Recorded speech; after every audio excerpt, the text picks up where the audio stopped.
Greetings, hi, TheWarOwl greets you. This is just a quick video to keep you updated on the recent changes to Counter-Strike Global Offensive, since the changes affect so many of the tutorial videos I've already released. First, the sound changes. I very much approve of the continued strategy to normalize the sound effects because it makes for a much better gameplay experience overall. It allows you to hear important sounds but doesn't bleed your eardrums as you turn up your volume to listen for footsteps.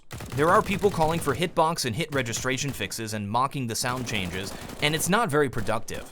If you think there's a problem with the game, the only way it can be fixed is if the problem is reproducible, which means you have to be able to reliably miss targets that you should have hit. The changes that Valve has made in regards to fixing the glitched hitbox positions have been great, such as the jumping hitboxes, which were atrocious back in the day. But as far as I know, there really aren't any hit registration issues in the game that can be reproduced and are a fault of the game and not the individual's rig or internet connection.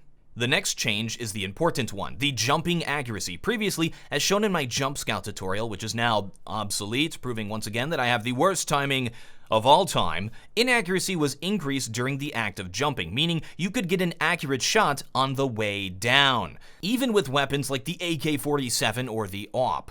They've changed how this works completely. Now inaccuracy actually has to do with the movement of your character across the vertical plane, meaning you are most accurate at the apex of your jump and least accurate closer to the ground where you're moving faster. This is probably how the game should have been designed in the first place, so it's difficult to criticize the change. But know that now falling shots and jump shots are going to be terrible. The Scout is still somehow able to shoot relatively accurate shots at the apex of the jump. But after trying for a while to land kukli shots with any other weapon, I was not able to reproduce it.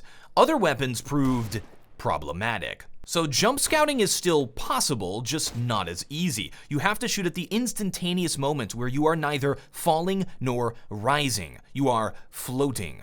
I'm going to be referring to them as floating shots from henceforward. Probably the right decision on paper, but it does take some of the fun out of the game and removes the possibility of insane falling shots. But this isn't an arena shooter, this is Counter-Strike. Thank you folks very much for watching. I am TheWarOwl and I still have no closer.